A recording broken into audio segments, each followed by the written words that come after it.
taubat. Taubat ini teman-teman, secara etimologi adalah berhenti dari sesuatu, secara bahasa. Secara terminologi adalah berhenti dari perbuatan hina dan terlarang dalam agama karena Allah yang Maha Suci. Kita tinggalkan dosa-dosa karena Allah yang larang, itu namanya taubat. Taubat ini teman-teman sekalian, dalam Al-Quran disebutkan kurang lebih 88 ayat perintah untuk bertaubat, banyak sekali. Dan hukuman dalam Islam banyak ya.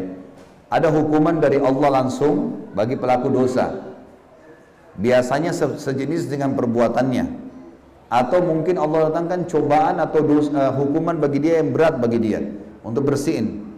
Kalau dia berbuat dosa-dosa tertentu, seperti dosa yang berhubungan dengan hudud namanya. Hudud itu kayak orang berzina, itu kan ada hukuman cambuk. Mencuri, dipotong tangannya, membunuh, dipenggal lehernya. Ini hukuman tambahan nih, selain hukuman yang Allah akan datangkan buat dia. Kalau ada orang berbuat hudud, mencuri, berzina, dan kepergok, kedapatan, hukumnya dikisos.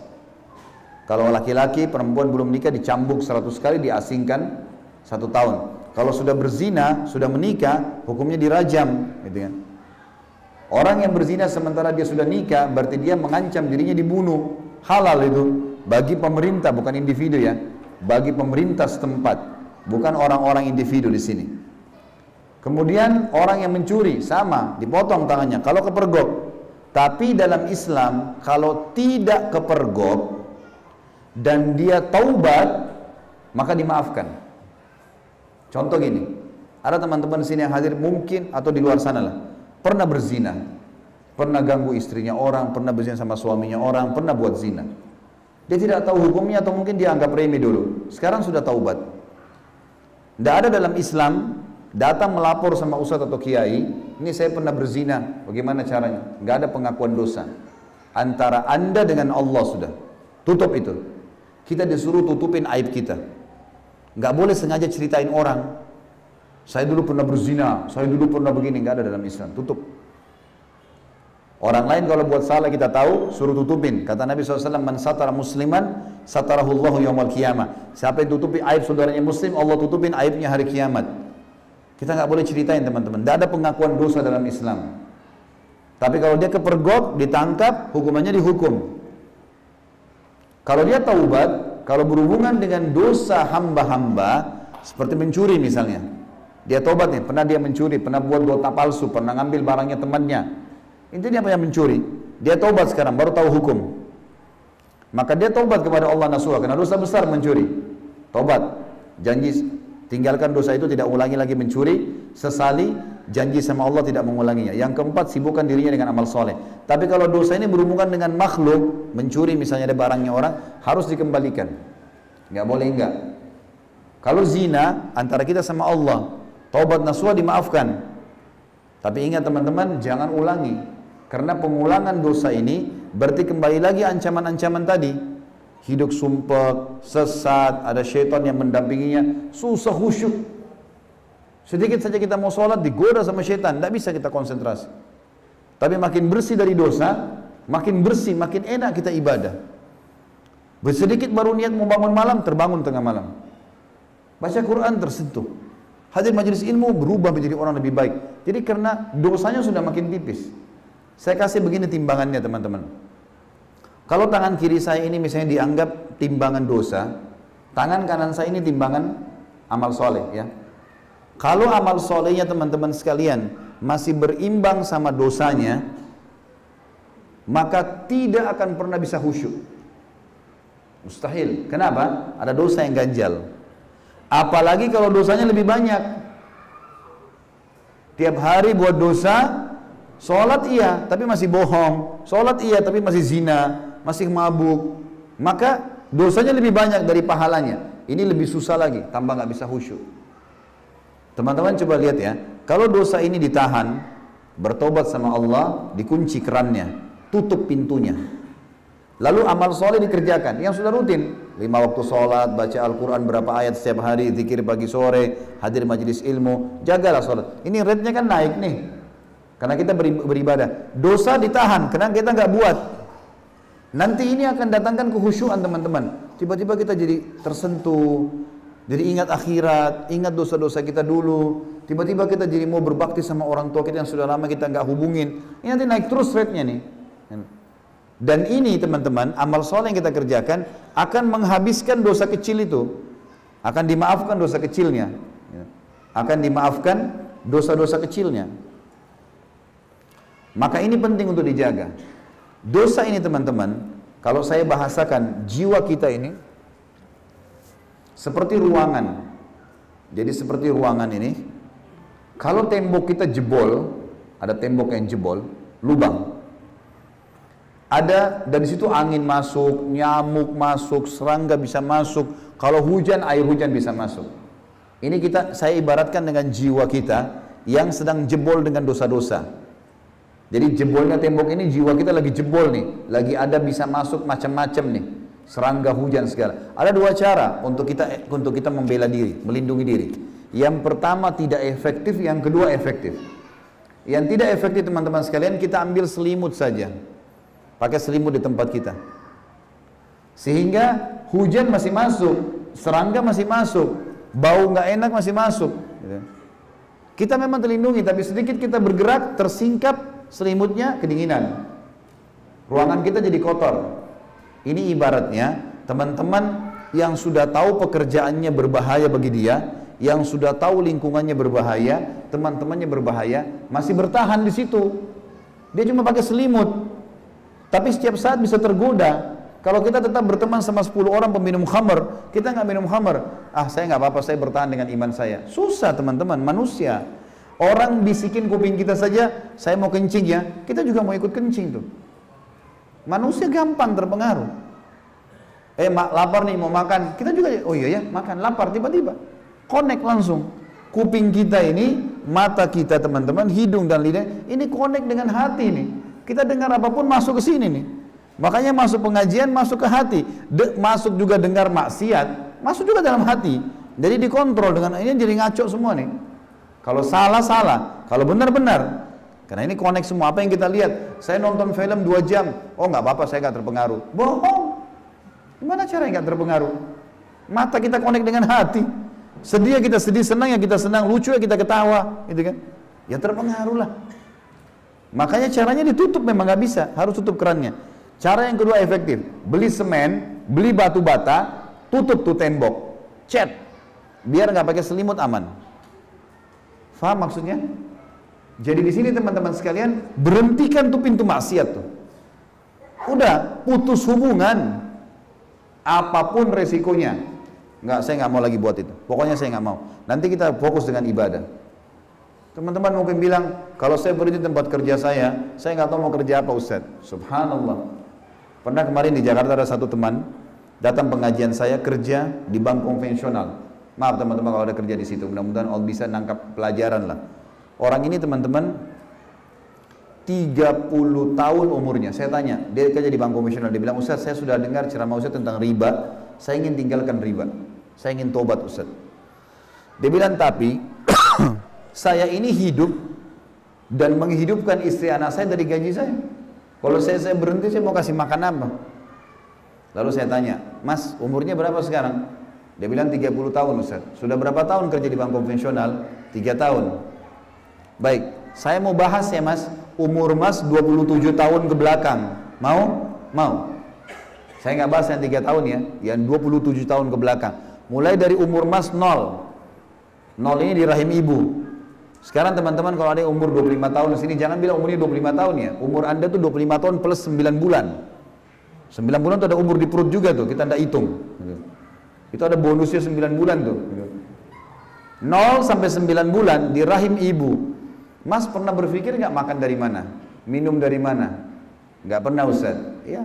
Ibu kita yang setengah mati minum susu, hamil asam folat lah, vitamin-vitamin, setengah mati ngunyah, lewat saripatinya makanan tuh. Kenapa ibu hamil suka lapar? Karena sarinya makanan itu ditarik sama bayi, melalui plasenta masuk. Kita cuma tahu hidup. Di dalam kantong ada air, tergenang dengan air. Kok bisa hidup? nggak ada pikiran tuh, belum sarjana waktu itu, nggak tahu apa-apa, makan hidup. Benar gak mas? Benar, baik. Mulai umur setelah keluar bulan ke-10, kalau kita bilang baru hari pertama lahir di muka bumi, baiklah, anggap tahun pertama, waktu masih kecil, masih anak-anak, mas kalau mau butuh apa-apa bilang apa sama orang tuanya? Tinggal minta Ustaz. Kalau tidak dikasih, ngerengek, nangis. Pernah nggak berpikir waktu kita masih kecil minta mainan, minta baju, kalau orang tua kita nggak mau beliin, pernah nggak kita berpikir dari mana orang kita ambil duit? Nggak pernah kita mau tahu kan? Kita cuma mau tahu kasih, nggak dikasih, ibu jahat, ayah jahat, minta pokoknya. Ini sampai berapa tahun mas? Sampai sekian tahun. Bahkan saya tanya, mas dibiayai sama orang tuanya sampai umur berapa? Sampai selesai kuliah Ustaz. Sampai selesai kuliah, S1 orang tuanya masih biayai. Pulang kalau lapar tinggal buka meja makan, ibunya sudah siapin makanan. Mau mandi tinggal nyalain keran air. Baju semua sudah rapi di lemari. Terjamin hidupnya. Ternyata dia aman hidupnya, dia merasa aman sampai umur 24 tahun orang ini. Aman. Nggak ada masalah. Belum ada kerjaan. Setelah itu, umur 25 tahun mulai cari kerjaan, tidak cocok, sampai umur 27 tahun masuk ke bank itu, kemudian sampai 30 tahun umurnya, 3 tahun masuk di bank. Saya bilang, mas, selama 27 tahun Allah jamin Anda hidup. Sekarang Anda sudah jadi sarjana, sudah pintar, takut tinggalin bank itu gara-gara riba? Berimbang nggak antara 3 tahun ketakutan dengan 27 tahun aman makan dan minum? Nggak berimbang sama sekali. Bagaimana caranya Anda bisa takut dengan itu? Nggak boleh takut, harus yakin. Maka kita harus tahu teman-teman sekalian, sesuatu yang haram itu, kalau kita tinggalkan karena Allah, Allah berfirman dalam Al-Quran jelas, Nabi Muhammad SAW bersabda dalam hadis sahih riwayat Bukhari, man taraka syai'an lillah abdalahu khairan min. Siapa yang meninggalkan sesuatu karena Allah, Allah akan gantikan dia lebih baik baginya. Harus yakin dengan itu teman-teman. Haram tinggalkan, jangan pernah jurmuskan diri kita di situ. Banyak orang sering bertanya sama Ustaz, Ustaz, saya mau taubat, bantu saya Ustaz, bagaimana caranya? Pernah ada teman-teman juga gitu, kerja di bank profesional tanya saya mau keluar tapi bagaimana Ustaz, tolong bantu saya. Saya bilang, mas ini seperti sekarang lagi di dalam lumpur, lagi nginjak lumpur, kotor nih, basah, becek. Saya sudah pegang selang air untuk bersihin supaya segar. Semua ustadz itu punya selang air, istilahnya gitu ya, tanda kutip, ini cuma istilah supaya mudah difahami. Kalau Anda minta saya bersihkan Anda, bantu untuk taubat, tapi Anda masih dalam lumpur itu, maka air saya akan membuat jadi masalah lebih besar. Ya, kalau teman-teman tanya kepada ustadz hukumnya riba gimana? Haram. Itu makin berat tuh. Karena sudah tahu hukum. Sama saya siramin air di becek itu, makin basah, makin susah keluar. Ya. Sekarang kalau mas mau, keluar dulu dari lumpur itu ke jalan raya sini, saya siramin, bersih tuh, memang basah, tapi bisa lari kencang tuh. Aman. Keluar dulu. Allah berfirman dalam Al-Quran teman-teman, baik-baik renungi ayat ini. A'udzubillahi minasyaitonirrajim. Innallaha la yughayyiru ma biqaumin hatta yughayyiru ma bi anfusihim. Allah tidak akan mengubah nasib satu kaum sampai mereka mengubah dirinya sendiri dulu. Teman-teman kalau terus saja kerja di satu tempat haram, saya nggak tahu mau makan apa, ya sudah sama saja nggak mau keluar, gitu kan?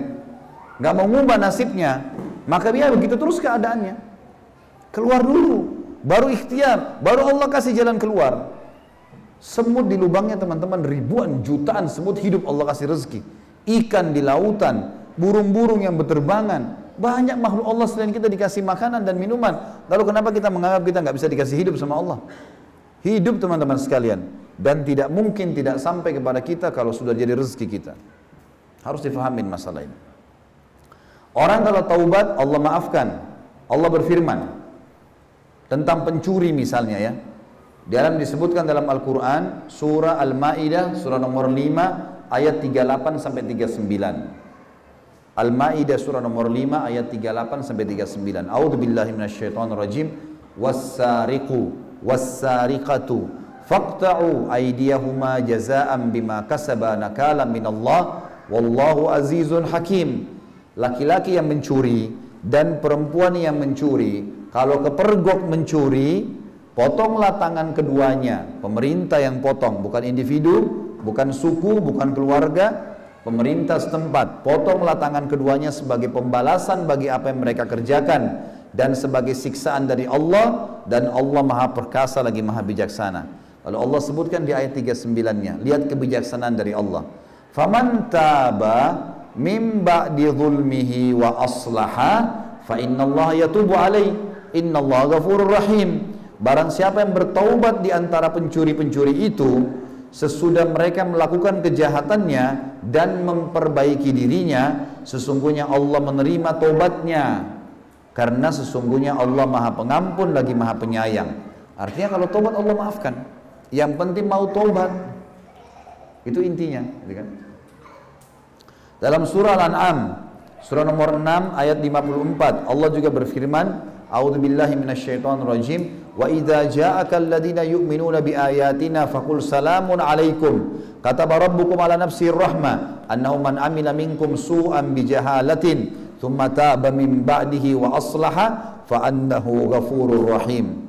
Allah berfirman, apabila orang-orang yang beriman kepada ayat-ayat kami datang kepadamu hai Muhammad, maka katakanlah kepada mereka, salamun alaikum, keselamatan buat kalian. Karena sudah hadir di pengajian, mau dengar ayat-ayat Allah, keselamatan buat kalian.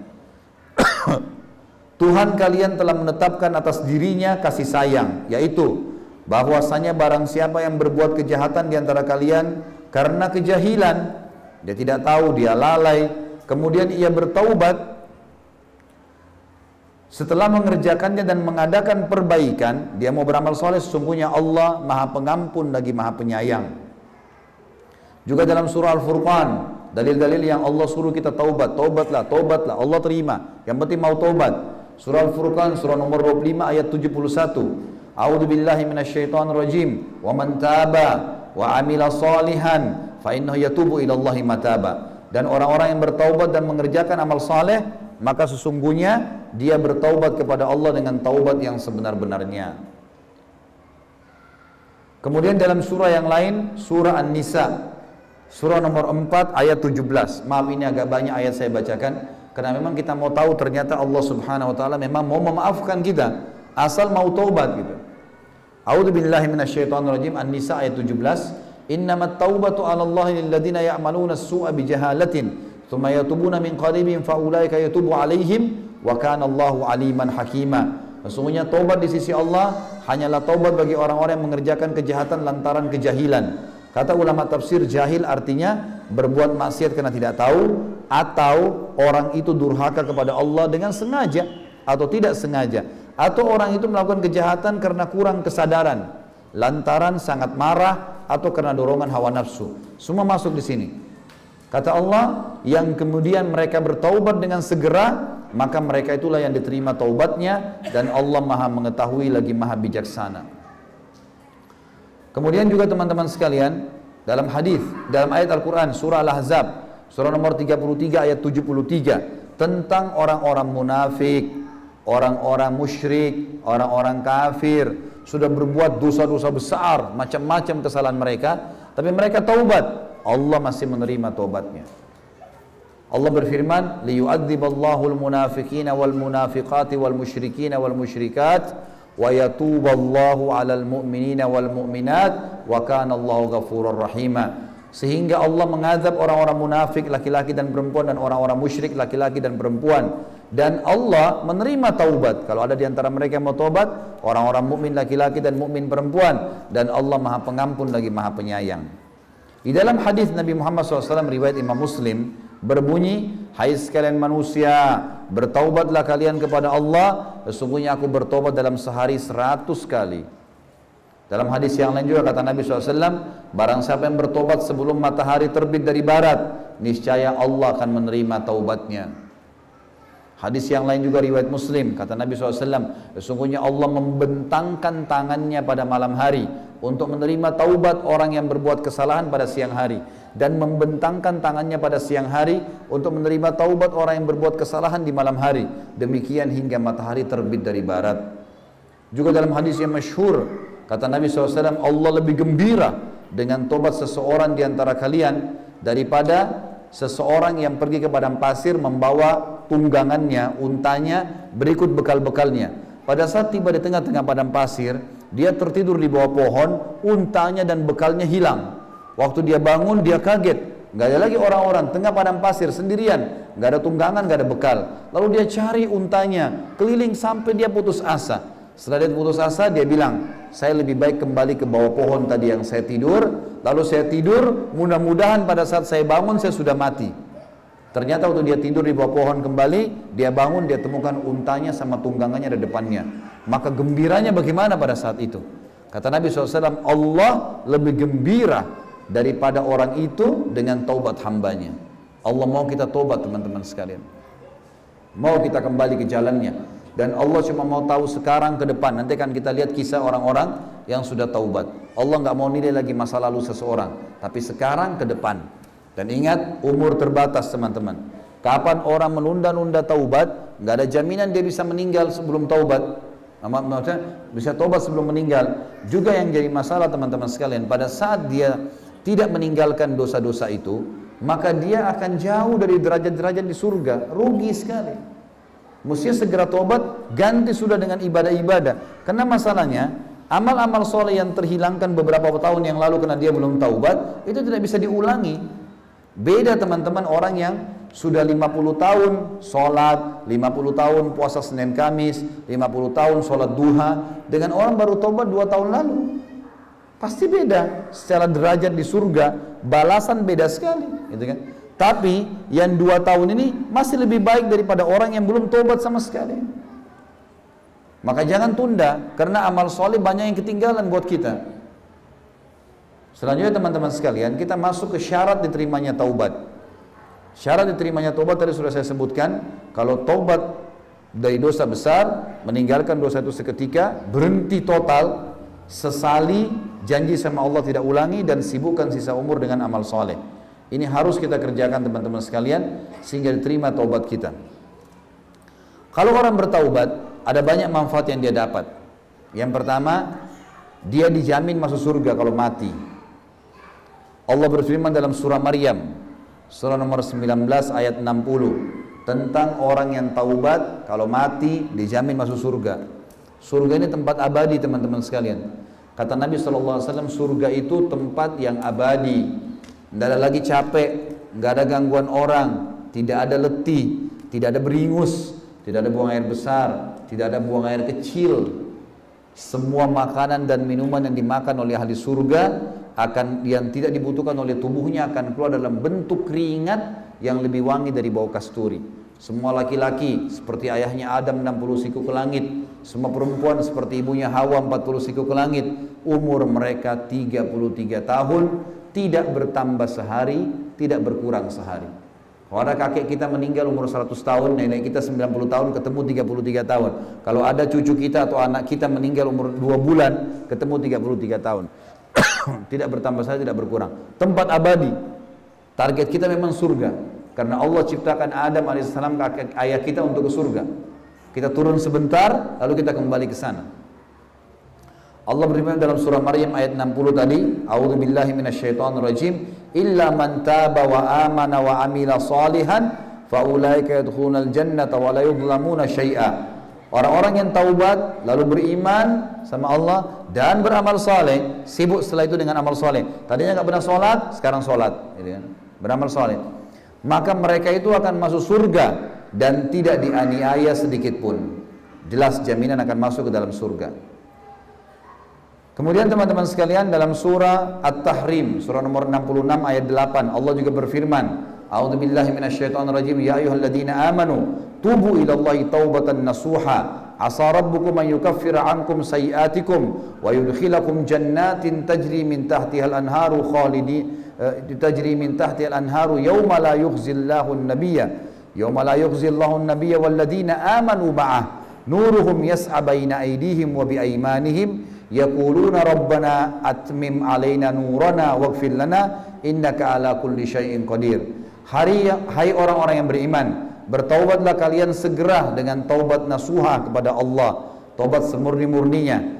Maka mudah-mudahan Tuhan kalian akan menutupi dan memaafkan kesalahan-kesalahan kalian dan memasukkan kalian ke dalam surga yang mengalir di bawahnya sungai-sungai. pada hari ketika Allah tidak akan menghinakan Nabi dan orang-orang beriman yang bersama dengan dia. Sedangkan cahaya mereka pada hari kiamat memancar di hadapan mereka, di sisi kanan mereka, sambil mereka mengatakan, Ya Rabb kami, sempurnakanlah bagi kami cahaya kami, dan ampunilah kami, sesungguhnya Engkau zat yang maha kuasa atas segala sesuatu. Jadi jaminan surga maksudnya. Yang kedua, orang taubat teman-teman, dosa-dosanya diganti menjadi pahala. Kalau kita pernah berbuat dosa, kemudian kita taubat nasuha, dosa-dosa yang pernah kita lakukan dari zina, dari khamar, dari apa saja, diganti menjadi pahala oleh Allah. Asal taubat nasuha. Allah berfirman dalam surah Al-Furqan tentang masalah itu. Surah nomor 25 ayat 70. A'udzubillahi minasyaitonir rajim. Illa man taba wa amana wa amila amalan salihah fa ulaika yubaddilullahu sayyi'atihim hasanat wa kana Allahu ghafurur rahima. Kecuali orang-orang yang taubat, beriman dan mengerjakan amal saleh, maka kejahatan mereka diganti oleh Allah menjadi kebajikan, dan Allah Maha Pengampun lagi Maha Penyayang.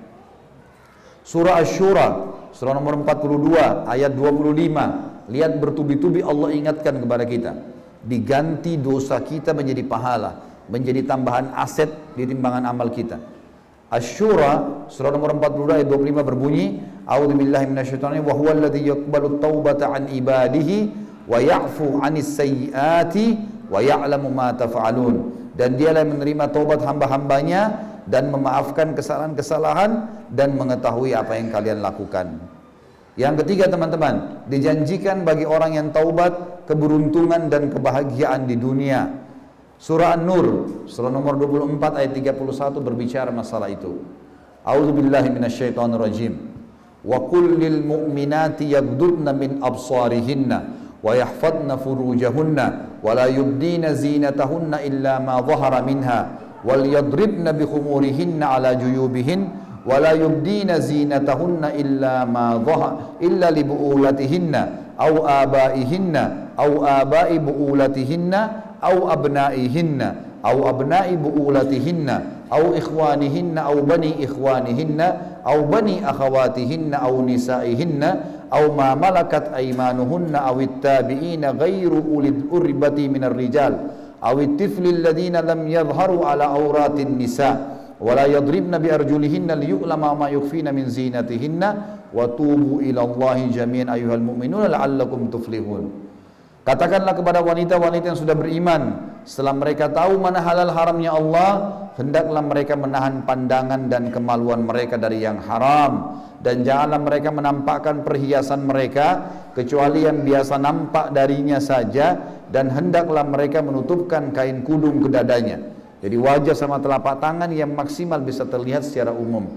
Dan hendaklah mereka meletakkan kain yang jatuh sampai menutupi dada-dada mereka. Dan janganlah mereka menampakkan perhiasan mereka kecuali kepada suami mereka atau ayah mereka atau ayah suami mereka, maksudnya yang bertua, atau putra-putra mereka atau putra-putra suami mereka. Pada perempuan nikah sama duda, punya anak, maka itu jadi mahramnya.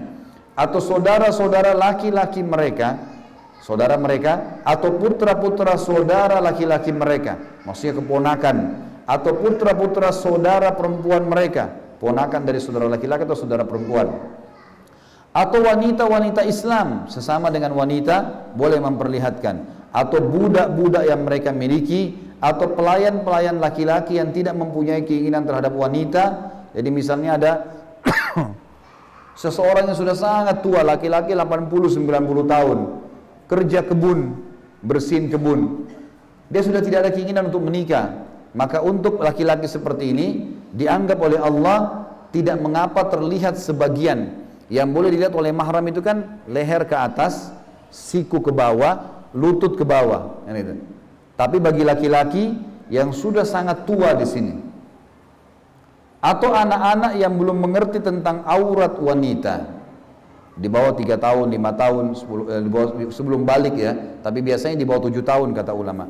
Dan janganlah mereka memukulkan kaki mereka agar diketahui perhiasan yang mereka sembunyikan. Maksudnya zaman dulu perempuan-perempuan itu suka taruh gelang di kakinya. Jadi kalau mereka jalan berbunyi gelang itu, maka laki-laki jadi pandang gitu. Dikatakan, dan bertaubatlah kalian semua kepada Allah agar kalian menjadi orang-orang yang beruntung. Artinya kalau taubat beruntung, kata ulama, beruntung di dunia, akan kalau buka usaha diuntungkan, kalau menikah akan bahagia, kalau apa saja berteman akan setia, semua akan terbuka. Itu makna beruntung. Di akhirat timbangan amalnya akan menang yang amal baiknya, masuk surga akan dapat tempat yang baik dan seterusnya. Semua akan didapatkan. Juga dalam surah Al-Qasas, surah nomor 28 ayat 67, Allah berfirman, A'udzubillahi minasyaitonirrajim, fa amma man taba wa amana wa amila salihan fa asa an yakuna minal muflihin. Siapapun di antara orang-orang yang taubat lalu beriman dan beramal saleh, maka mereka termasuk orang-orang yang akan beruntung. Yang keempat, teman-teman, dijamin keimanan dan pahala besar bagi mereka. Allah berfirman tentang masalah itu dalam surah An-Nisa, surah nomor 4 ayat 146. Illal ladzina tabu wa aslahu wa atasamu billahi wa akhlasu dinahum lillahi faulaika mahal mu'minin wa sawfa yu'tillahu mu'min ajran 'azima. Kecuali orang-orang yang taubat dari dosa-dosa mereka lalu mereka perbaiki dan berpegang teguh pada agama Allah dan ikhlas mengerjakan agama Allah, patuh setelah itu, maka mereka adalah orang-orang yang bersama orang beriman dan kelak mereka akan mendapatkan pahala yang besar. Yang kelima, terbebaskan dari hukuman. Tidak akan ada hukuman datang kepada mereka di akhirat. Selamat asal sudah taubat. Allah Subhanahu wa taala menyebutkan dalam banyak sekali dalil, saya angkatkan satu saja, yaitu firman Allah Subhanahu wa taala di dalam surah At-Taubah ayat 11. At-Taubah ayat 11. Allah SWT berfirman, At-Taubah surah nomor 9 ya. A'udzubillahi minasyaitonirrajim, fa in tabu wa aqamus salata wa atauz zakata fa ikhwanukum fid din wa nufassilul ayati liqaumin ya'lamun. Jika mereka taubat, mendirikan salat dan menunaikan zakat, maka mereka adalah saudara-saudara kalian seagama, maka telah kami jelaskan ayat-ayat kami kepada orang-orang yang beriman. Yang keenam, terhalalkan pendapatan halal bila mereka telah berbuat riba. Jadi misal teman-teman dulu pernah KPR riba, pernah bayar rumah cicilan, pernah bayar motor cicilan, riba, uang riba. Kalau teman-teman dulu belum tahu hukumnya dan sudah terlanjur lunas rumah itu, sudah terlanjur lunas motor itu, atau sementara dicicil pun, sekarang tahu hukumnya, maka yang lalu itu kalau taubat jadi halal. Yang lalu jadi halal. Jadi kalau sudah terlanjur dibayar, udah halal tuh. Kalau sementara KPR, kita bisa lunasin, bagus. Kalau tidak, lanjutkan cicilannya, tapi tidak buka pintu riba baru. Yang sudah terlanjur dicicilin jadi halal buat kita.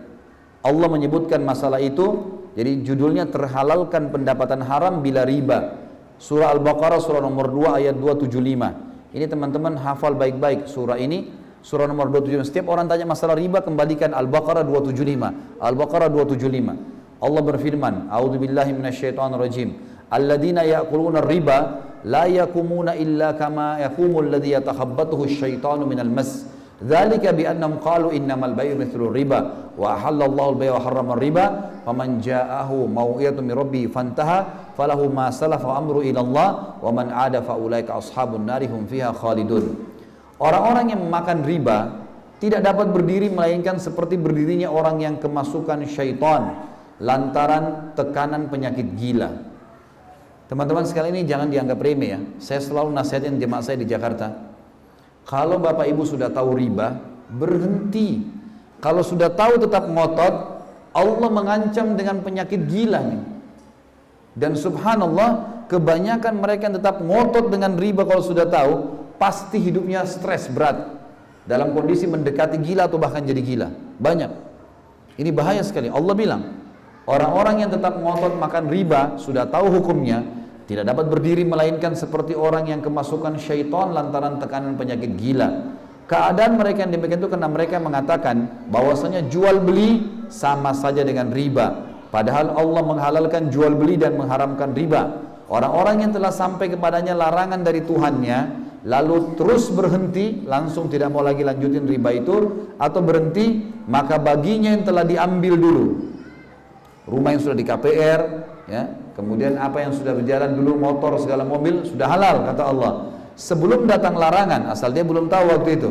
Dan urusannya, kalau dia bohong, kembali kepada Allah. Orang yang kembali mengambil riba, setelah datang hukum padanya, maka orang ini adalah penghuni-penghuni neraka dan mereka akan kekal di dalamnya.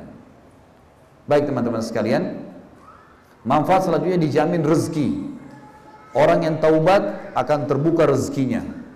Allah berfirman dalam surah Nuh, bagi orang yang belum punya anak, di sini yang hadir sudah lama nikah nggak punya anak, bagi orang yang sudah lama kerja nggak kaya-kaya, bagi orang yang sudah lama berobat tidak pernah sembuh, dengar baik-baik. Allah berfirman dalam surah Nuh, surah nomor 71 ayat 10 sampai ayat 12. Nabi Nuh berkata pada kaumnya, Allah kekalkan dalam Al-Quran, "Faqultu astaghfiru rabbakum innahu kana ghaffara." Aku berkata kepada kaumku, mohon ampunlah kalian kepada Tuhan kalian, sungguhnya Dia Maha menerima ampunan. Apa gunanya? Yursilis sama alaikum midrara. Dia akan mengirimkan hujan yang lebat untuk kalian dari langit. Hujan kalau lebat, tanah jadi subur. Yang dimaksud dengan makna lain adalah Allah akan turunkan dari langit rezeki bertubi-tubi, non-stop, terus datang. Terus tambah lagi, wa yumditkum bi amwalin wa banin wa yaj'al lakum jannatin wa yaj'al lakum anhara. Dia pasti dengan taubat kalian itu memperbanyak harta dan anak-anak kalian, dan mengadakan untuk kalian kebun-kebun, dan mengadakan pula untuk kalian sungai-sungai. Pernah datang orang ke Hasan Basri, ulama tabi'in mengatakan 3 orang datang. Yang satu bilang, Imam, hai Kiai, saya sudah lama sekali menikah dengan istri saya ini, tidak pernah punya anak. Sudah ikhtiar, sudah ke tabib, sudah ini, tapi belum datang juga anak saya. Apa saran Anda? Kata Hasan Basri, perbanyak istighfar. Perbanyak ya, terus astagfirullah, astagfirullah, non-stop. Jangan berhenti mengucapin kalimat ini. Masuk orang yang kedua, atau orang itu yang pertama sudah pergi, orang kedua masuk. Orang kedua mengatakan, hai Imam, saya udah lama bekerja, banting tulang, tidak pernah kaya seperti orang ini. Ditunjuk orang kaya di kampungnya. Kalau kita di Denpasar ini, itu orang kaya di Denpasar, saya belum bisa kaya seperti dia. Saya sudah ikhtiar, sudah coba usahain usahanya tapi tidak bisa. Apa saran Anda? Kata Hasan Basri, perbanyak istighfar. Lalu kemudian masuk orang ketiga, mengatakan, hai Imam, saya sudah lama sakit, di perut saya ada penyakit, setiap saya kesakitan, melingkar-lingkar kesakitan, sudah berobat sana sini nggak pernah sembuh. Apa saran Anda? Kata Hasan Basri, perbanyak istighfar. Pulanglah 3 orang itu. Istri Hasan Basri tanya, hai suamiku. 3 orang itu bertanya, mungkin yang satu butuh tabib, yang satu butuh obat, yang satu butuh modal.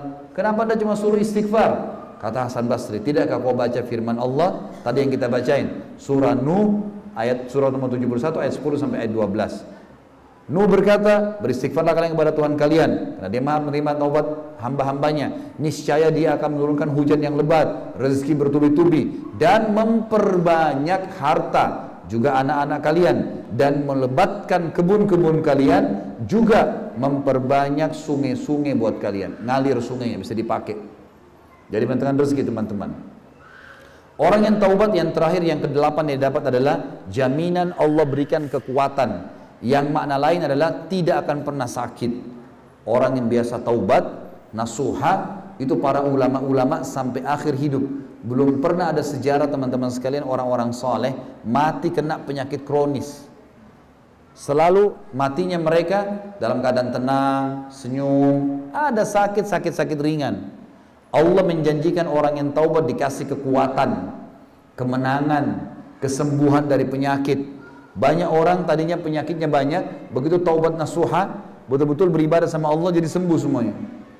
Allah berfirman dalam surah Hud, surah nomor 11 ayat 52. A'udzubillahi minasyaitonir rajim. Wa ya qaumi astaghfiru rabbakum tsumma tubu ilaihi yursilis sama 'alaikum midraran wa yazidkum quwwatan ila quwwatikum wa la tatawallaw mujrimin. Nabi Hud berkata kepada kaumnya, hai kaumku, mohonlah ampun kepada Tuhan kalian, lalu bertaubatlah kepadanya. Niscaya Dia akan menurunkan hujan yang sangat deras untuk kalian, dan Dia akan menambahkan kekuatan di atas kekuatan-kekuatan kalian, kesembuhan di atas kesembuhan-kesembuhan kalian, dan janganlah kalian berpaling dengan berbuat dosa. Ini 8 manfaat orang yang taubat. Kita masuk teman-teman sekalian, kiat mempertahankan taubat. Bagaimana supaya bisa komitmen? Yang pertama teman-teman harus yakin dengan janji-janji Allah. Janji teman-teman, Allah memang menjanjikan orang yang beribadah itu akan dapat kesenangan. orang yang maksiat akan dapat kesulitan. Emang begitu janjinya Allah SWT. Janji Allah dan ancaman Allah jelas, gitu kan? Jadi kita harus hati-hati teman-teman sekalian. Dalam surah Al-Baqarah, surah nomor 2 ayat 80. Ini ada beberapa ayat saya bacakan, baru kita masuk penutupannya kisah-kisah orang saleh. Baqarah ayat 20 berbunyi, a'udzubillahi minasyaitonirrajim, wa qalu lan tamassana an-naru illa ayyaman ma'duda. Qul afattakhadtum indallahi ahdan falan yukhlifallahu ahda am taquluna 'alallahi ma la ta'lamun. Dan mereka berkata, kami sekali-kali tidak akan disentuh oleh api neraka. Ahli maksiat biasa dikatakan, jangan zina saudaraku, berhenti mencuri, berhenti khamar, berhenti gini. Nggak apa-apa, saya tidak akan masuk neraka kok. Kalaupun kami masuk neraka, hanya masuk beberapa hari saja, kata dia. Kata Allah apa? Sudahkah kalian menerima janji dari Allah sehingga Allah tidak akan memungkiri janjinya? Atau kalian mengatakan terhadap Allah apa yang kalian tidak ketahui? Maksudnya pasti akan datang hukuman Allah subhanahu wa ta'ala. Tidak boleh tidak. Yang kedua teman-teman, supaya kita tahu taubat itu harus dipertahankan, jangan ulangi. Sadarlah kalau mati akan datang. Ada jaminan teman-teman kita masih bisa hidup nanti malam, besok pagi. Kata ulama, yang kita milikin hanya detik ini saja. Saya dan teman-teman sekalian, hak kita sekarang, umur kita adalah yang sekarang kita bisa nafas nih, yang sekarang kita bisa bicara, yang sekarang kita bisa dengar. Semenit kemudian, 2 menit kemudian bukan hak kita nggak tahu, bisa mati tiba-tiba. Ada jaminan Anda masih bisa hidup? Berapa banyak orang sebelum kita teman-teman kuat, kekar, sehat, tapi mati. Ahli bela diri, Bruce Lee terkenal dengan bela dirinya, mati nggak? Mati semua. Mati semua, tidak ada yang tidak mati. Nah kalau sudah mati terputus, nyesal pada saat itu. Kalau mati datang teman-teman tidak lihat lagi. Antum ada di Denpasar, di Jakarta, di Saudi, di Amerika, lagi maksiat, lagi amal saleh. Pokoknya sudah saatnya mati-mati. Dan kalau mati ini terputus semua nih. Allah berfirman dalam surah An-Nisa, surah nomor 4 ayat 78. A'udzubillahi minasyaitonirrajim. Aina ma takunu yudrikkumul mautu walau kuntum fi burujim musyayyadah. Dimanapun kalian berada, maka pasti mati akan menjemput kalian, walaupun kalian berada di dalam benteng yang tinggi lagi kokoh. Sampai situ bahasan kita. Ayatnya masih berlanjut, sampai itu saja bahasan kita. Jadi mati pasti akan datang. Kata Nabi Muhammad SAW teman-teman sekalian dalam hadis riwayat Tirmidzi, bergegaslah dalam mengerjakan kebajikan. Apakah kalian menunggu kefakiran yang membuat kalian lupa? Ada orang karena miskinnya sampai nggak ada waktu untuk sholat udah. Apa kalian tunggu kefakiran yang begitu kemudian baru mau sadar? Atau kalian tunggu kekayaan yang membuat kalian sombong karena kayahnya meeting miliaran tinggalin sholat? Atau penyakit yang mematikan, tiba-tiba stroke, tiba-tiba mematikan? Atau kematian yang memutuskan? Atau kematian yang tiba-tiba datang? Atau dajjal yang gaib tertunggu dan dia sebaik-baik orang yang seburuk-buruk orang yang ditunggu? Atau hari kiamat yang hari kiamat jauh lebih berat lagi? Apakah kalian mau tunggu semua itu baru mau taubat? Tentu saya tidak teman-teman sekalian, gitu kan? Jadi kita harus tahu masalah ini. Ingat teman-teman sekalian, jangan pernah terpengaruh dengan penilaian orang. Apapun orang mau bilang, gak usah peduli ya. Apapun orang bilang, kamu alim ya, diolok-olok, kamu ini ya, kamu itu ya. Ingat judul kita, iya, inilah aku sekarang. Gak ada kata aib. Memang dulu saya begitu, dulu, sekarang sudah enggak. Kita akan masuk teman-teman sekalian. Dan juga yang terakhir, yang kelima, senantiasa berdoa kepada Allah supaya diistiqomahkan. Dan jangan lupa yang kelima ini, berdoa kepada Allah dan membentuk komunitas. Ingat teman-teman, mulai sekarang bangun komunitas. Kita kalau jalan berdua atau bertiga dengan teman-teman orang soleh, lebih percaya diri dibandingkan jalan sendiri. Jadi harus punya komunitas. Pernah ada teman-teman mahasiswa tanya saya, Ustaz, kami ini kos. Di kos-kos itu di sebelahnya banyak orang-orang yang berbuat maksiat. Setiap malam berzina, setiap malam mabuk. Saya dengar orang berzina, tahu orang mabuk. Gimana caranya? Saya bilang, ada teman-teman di kampus nggak yang sama dengan antum ini?